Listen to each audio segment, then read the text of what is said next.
Welcome, everybody. I'm Larry Kudlow. I hope I'm hooked up with the mic. I believe I am. We're here to celebrate, actually. That's what we're going to call this, to celebrate the new American workforce, is what I'm calling it. The new American workforce in the middle of an economic boom. One person has gone around the country championing, crusading, so that every worker can be, listen to this word, it's one of my favorite words, reskilling. Reskilling. We've all got, later on, I'm going to ask her about reskilling old broadcasters and NEC directors, and maybe more. Anyway, the headline here is you have a new announcement now. This is private sector, okay, private companies, no government money, but dealing with the American workforce so it can fit in the missing links between job openings and folks who want to work. Ivanka Trunk, tell us about it.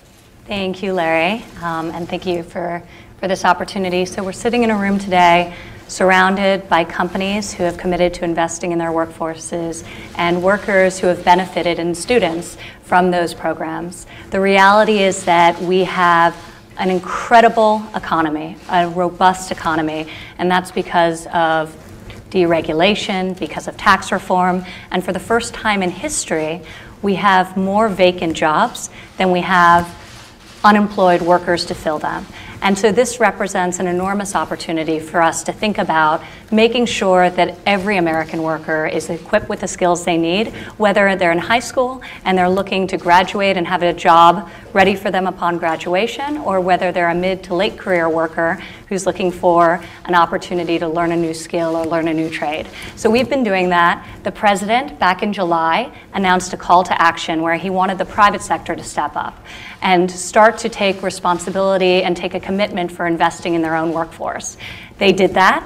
Back at the end of July, we announced over 3.5 million jobs created by companies such as Apple and FedEx, Microsoft and Walmart and so many others. Since that period of time, more than 120 additional companies have signed our Pledge to America's Workers. And as Larry noted, no federal funds are involved in this at all. And they're committing to retraining, creating new jobs, creating enhanced career opportunities, apprenticeship, learn while you earn opportunities.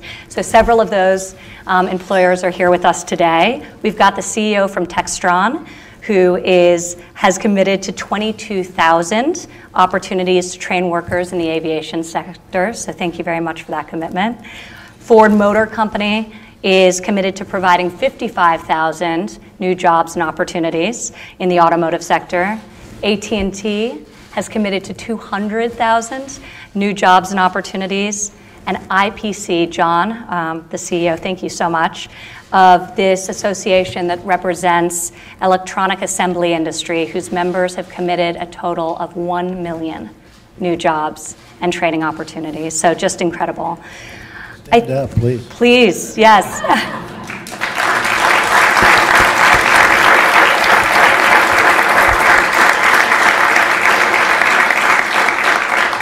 And so the headline is, you're up to? We're up to 6.3 million new jobs. Which is incredible. Incredible.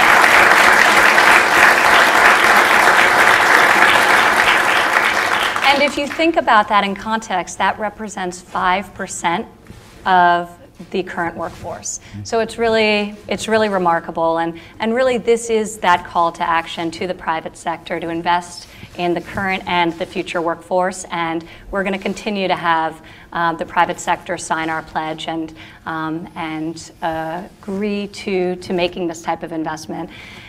With that, while the last event and the last time we were here announcing the launch of the pledge, today we really wanted to focus on the workers that benefit from it. So in my travels, and I've been to job training programs in now 14 states across the country and really seen the best-in-class things that are happening on a state level. Thank you, Governor Bevin, for all that you're doing, and on a private sector level. But I've met some remarkable people, many of whom are in this room. I'd like to to briefly introduce Eric, who I was just in Eastern Kentucky with, who went from a job in the coal mining industry to now a CNC machining instructor. He was so good that they wanted to keep him to train their other workers. So maybe, Eric, if you wouldn't mind standing and telling us a little bit about your story. Well, like you said, I was a laid-off coal miner. I worked in the coal mines for 30 years. Worked my way through it all. Electrician when I was laid off. Found myself without anything to, support my family with. What am I going to do?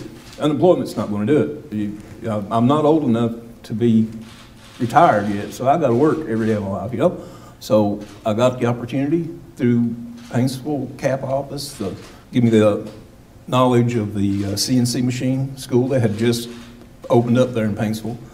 I was in the first class. Went through it as a 16-week course, took to it, understood it, become a part of it. They decided to keep me there, and I help with other students. We're on our third class now. We have people working in Louisville, Winchester, all around the surrounding area.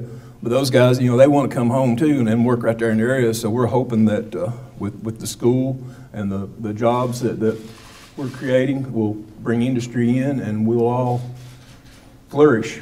Just bring it on. So, thank you.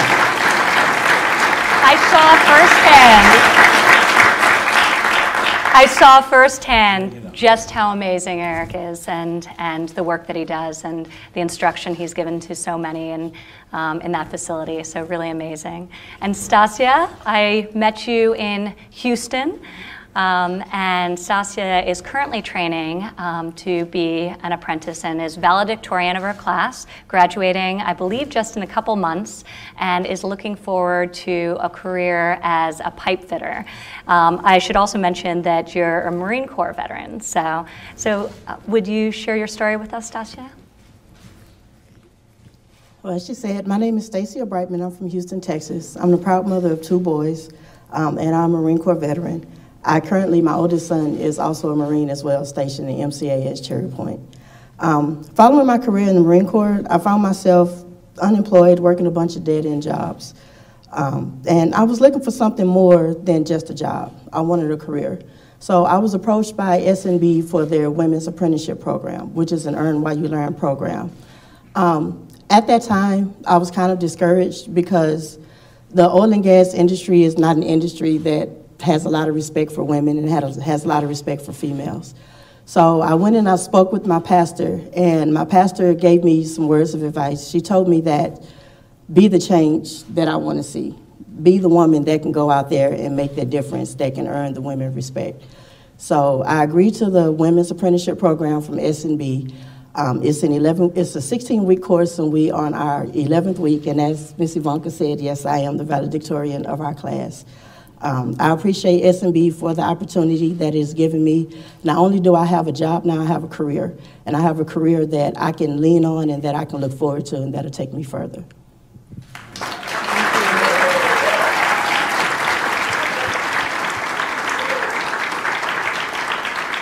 Amazing, amazing, congratulations.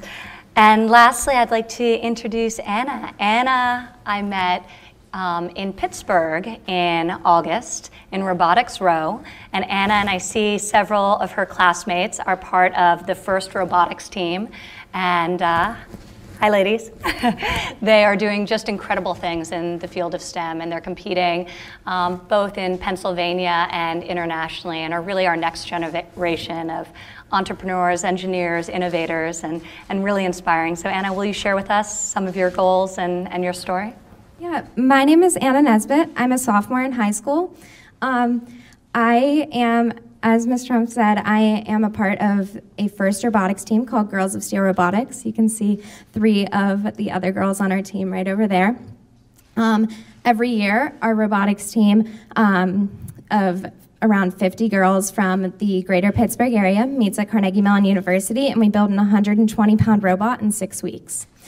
Once we build the robot, then we go to international competitions, and we compete with it through a game that FIRST designs. But these teams are so much more than just about robotics. We Each girl on our team is part of a business sub-team and a technical sub-team, which allows girls to be able to spend one day a week writing a business plan and the next day of a week welding. And it's really teaching girls on our team and on all FIRST programs similar to ours, real-world skills that you could not get from sitting behind a desk in a classroom. So the things that I've learned through Girls of Steel and been empowered to try through Girls of Steel, I know are going to shape my future. And yeah, I'm really thankful for the opportunities that we've had through these after-school programs in STEM. So, thank you.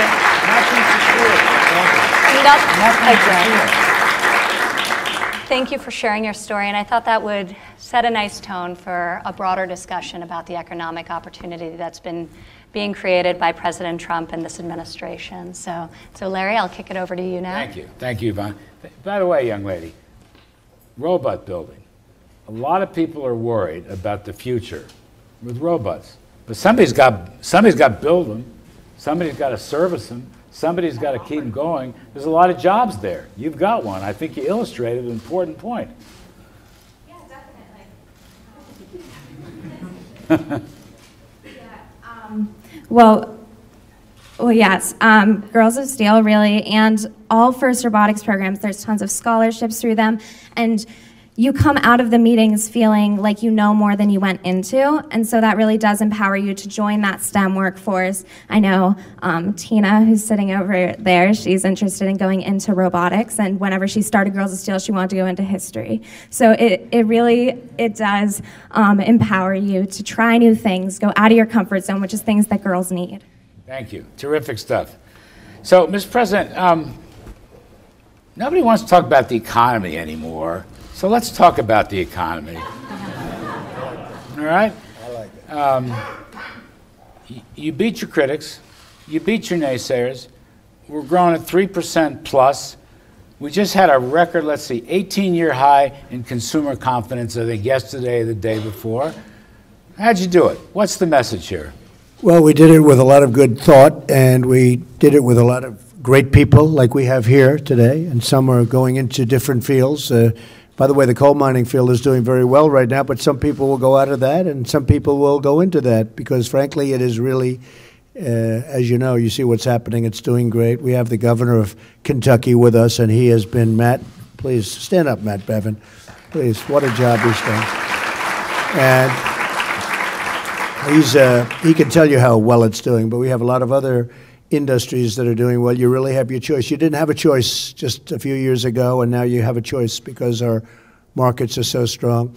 The job market at 3.7% is the lowest in 50 years. It's the best unemployment numbers we have in 50 years, and that's wonderful, but we actually need workers now. That's a good thing to be saying because that hasn't been said for many, many decades. And we want people to come in. You've all been reading about the immigration situation with the caravans and all, but the fact is we want people coming into the country. We want them to come in legally. They want to come through a system that we have set up and that we're really setting up well. And they want to come in, and we want them to come in through merit so that they can help these companies because we have, just in Japan alone, we have 6 major car companies going to open up new plants and coming in. They're coming into Michigan, and they're coming to Ohio. They're coming to a lot of different places. We have a lot of car companies coming. We have a lot of companies, period. Foxconn in Wisconsin is an example. And all of this has just led to optimism. I mean, we're cheerleaders. That's a big part of it. And we're cheerleaders for our country, for our system. We're getting rid of a lot of the bureaucratic blocks and a lot of the regulations, Larry, which you know are very important. In fact, before we did the tax cuts, and the tax cuts are a big factor, but before we did these really massive tax cuts, the biggest that we've ever done, we did regulation cuts, and quite a bit before, and the economy was really going very well. And then you added to that the tax cuts and other things that we have within the reform bill. And the end result is we have an economy that's the hottest economy right now in the world. And I guess the stock market is up to getting close to 50%. If you think about it, that's incredible since the election. And it's, in fact, I hear today it's doing very well, Larry. It's up another 400 points. It was up 450 or so points yesterday, and it's just doing well. I will say this, they're waiting for the results of the midterms. And if the midterms, for some reason, don't do so well for Republicans, I think you're all going to lose a lot of money. I hate to say that. I think you're going to lose a lot of money. People are waiting on your 401ks and everything else. They're waiting to see what happens with the midterms. And if it comes out good, like we think it probably will, because there's a good feeling in the air. There are a lot of people voting. Go out and vote. But if it comes out good, I think the market's going to continue to go through a period that, like we've never seen before. Yes, sir. It's a healthy economy. You know, the gentleman over there said, bring it on. I love that. I say that American men and women in business and the workforce are crushing it. We're the hottest economy in the world right now. Trillions of dollars are coming our way. Let me ask you this. Very unusual. When you look at the statistics, God forbid we should use a factoid, we are experiencing record blue-collar employment increases, the likes of which we haven't seen since the middle 80s, okay, when I was a Cub Scout for Reagan. We are looking at blue-collar wage increases are rising faster than white collars. Now, I'm not against white collars, but I'm just saying this is the blue-collar, middle-class Trump economy. How do you account for that? Well, if you remember, the previous administration said there won't be any more manufacturing jobs. You're going to need a magic wand and all of that. Well, we had the magic wand because we have almost 600,000 manufacturing jobs since the election, and it's going to go much, much higher than that. And these are among our best jobs. I mean, if you look at jobs, those are great jobs. They're high-paying jobs. They're skilled jobs. People are being trained for those jobs. And I think, look, I think that companies coming in, you have some of the great companies, and I really appreciate your top people coming from these great companies. And I just feel that they can train people far better than the government can train people. And they go specifically to that company. But I don't think there's ever been a way that we can go as a government and train people like you can train them for your great companies. And I also know that what happens oftentimes is people that didn't know too much, and they go in, they get trained, they get a job, they do phenomenally well within the company. They go up in rank, they go up right like a rocket ship, and they go up in salary and pay, and even ownership in many cases where they have stock ownerships and options and everything else. So I just want to appreciate, these are great companies that are with us today, and you have done a fantastic job. So thank you all. Thank you all very much. Appreciate it.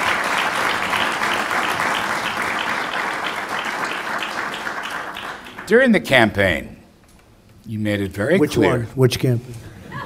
There've been a lot of campaigns. 2016. During that campaign, I thought you made it very clear. You were speaking to people all across the country, the workforce, the entrepreneurs, the business owners. I thought you made it clear that the war against business is over, the war against energy is over, the war against success is over. If you succeed, you can keep more of what you earn. Almost from the day after you won, a falling consumer confidence index started to rise and rise and rise. Day before yesterday, I think, 18-year high. The thing hasn't stopped rising. The same is true for small businesses. Have you changed the attitudes? Have you changed the psychology? Have you said to folks, go out there and take a rip at the ball? Well, look, I'm a believer in this country. I'm a believer in this system. This is the greatest system on earth. I said it before, we are cheerleaders. If you look at what's going on in certain states, and if you look at what's going on in certain areas of the world, for the most part, the ones that are doing well are the ones that are really in favor. Nobody's hot like we are, though. There's no other country on this planet that's hot like the United States. And a lot of people said this can't happen because we're big. We're a big country. If you look at comparing us to, as an example, China, we're going way up, and China's been hurt over the last number of months, and they're having a hard time, and they'll be fine. And let's see what happens, but we have a chance to make a fair deal because China's been hurting us, and trade deals have been hurting us, and we're changing them. We changed with Mexico. We changed with Canada, South Korea. We have a new deal. We're now negotiating with the European Union, which has been just absolutely hurting the United States. They don't take our product. They don't take your product. They don't take our product. They don't do a lot of things. They charge tremendous tariffs, and we don't. And it's been very difficult dealing with the European Union, but we are now negotiating with them from a position of total strength, because if they don't treat us fairly, we're not going to treat them fairly. And the same goes for many other countries around the world, including China. But people come in, prime ministers come in, and presidents come in, and kings and queens, and everybody comes in. And the first thing they always say is, congratulations on what you've done with the economy.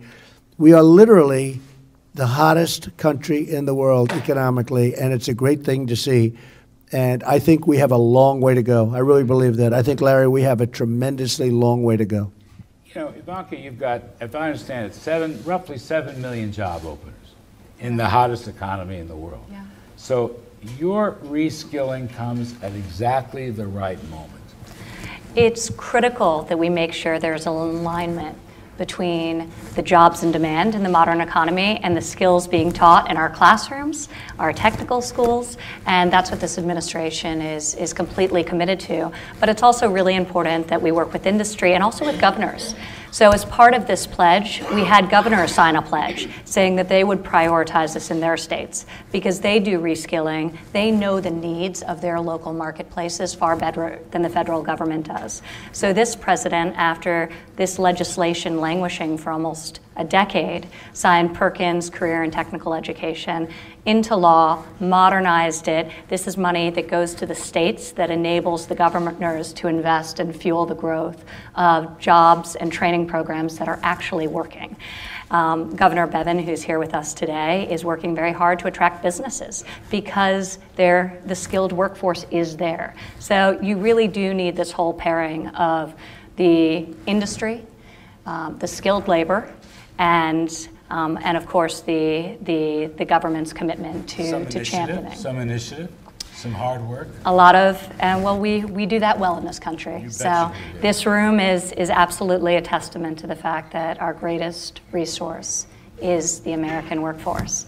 So, but Larry, you do need what Ivanka said last. You need some help from the government to get it started in the right direction. One of the things I'm very proud of is the steel industry. The steel industry was dead. It was as dead as a doornail. We weren't going to have a steel industry in 2 years. You look at what happened. It used to be our great industry. United States Steel was our biggest company many years ago, and there was nothing even like it. It was a juggernaut. It was a powerful, powerful company. And you look at what's happened to our industry, and it's gone down, really gone down the tubes. We literally, and you need steel. You know, there are certain industries we can actually do without and we can buy, but you have to have steel and aluminum. And I put a very substantial penalty on what was happening because other countries were destroying our steel industry. And in addition to collecting a lot of money, which we're collecting on the tariffs, where we put tariffs on the dumping of steel and aluminum, 25% on steel, 10% on aluminum, I mean, these industries, it's incredible what's going on. U.S. Steel is building many plants and expanding many plants. Nucor is building, and these are new plants in many cases. These are big, beautiful plants. We're going to be using the iron ore from Minnesota and other places, and Minnesota is booming because of it, whereas the previous administration shut it down.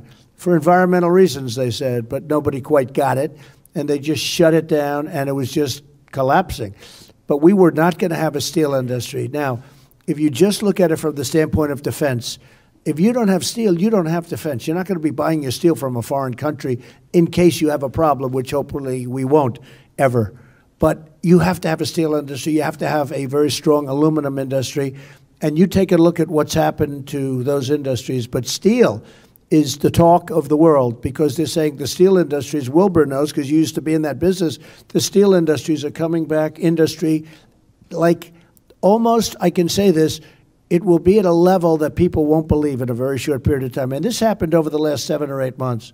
You look at what the plans are for U.S. Steel and for Nucor and so many others where they're building plants, and eventually those prices are going to end up being lower because everything's going to be made here. We're taking the iron ore from here. We're taking everything right from our mines, and that's great for our miners, by the way, but we're all doing it here. We don't need outside for that, nor should we. The other thing is the quality of the steel is much better because we were having garbage dumped on our shores. It was sand. It was all sorts of rock in it. It was bad steel. It wasn't structurally good. And we are now we're creating a fine quality steel, which to me is a very important thing. So what we've done with the steel industry in a very short period of time I would really say over the last year is being talked about all over the world. We have a steel industry again, and it's really roaring. Tax cuts have enabled this to really transpire as well. So all of the companies here, the cutting of the corporate rate, the cutting of the individual rates, repatriation of money back from overseas, back to our shores, 100% capital expensing has been just a tremendous boon for the economy. But one of the elements that we've talked about a lot in this room that's very exciting and that Treasury Secretary Mnuchin just put out guidance on, in tax reform, there was also opportunity zones, and that was passed. And that's going to uplift, and the governors have designated over 3,900 opportunity zones, distressed urban and rural communities, and it incentivizes private sector investment into those communities, which is exactly what we want. So the private sector to go and be incentivized to invest where otherwise they would have avoided. So in addition to tax cuts, that's another element that will really help uplift the American economy and fuel the boom we've been experiencing. I was just going to say, sir, well-done trade reform can be very pro-growth. That's what you're saying. So we were losing a tremendous amount of money, and unfortunately, it's a number that nobody can even believe, close to $800 billion a year. When you hear that number, folks, you can't be too proud of our representatives from the past. But we're redoing our trade deals. We're making them fair and equitable, and for the other countries too. But they've taken advantage of us on trade. They've taken our money. They've taken our jobs, and we're stopping that. And we have to take care of, I have the expression, America first. And the fact is we have to start taking care of our own country, because we were taking care of other countries, and we were letting our country go to hell in trade and in so many other ways. We can't do that. We can't do it with immigration, with the borders, with trade, so many different ways. And we're changing that, and we're making great trade deals from horrible trade deals. And if they don't want to do business with us, that's okay. But they can't come in and take the wealth from our country. It's a great transfer of wealth. They can't. We have had one of the greatest transfers of wealth in the history of the world.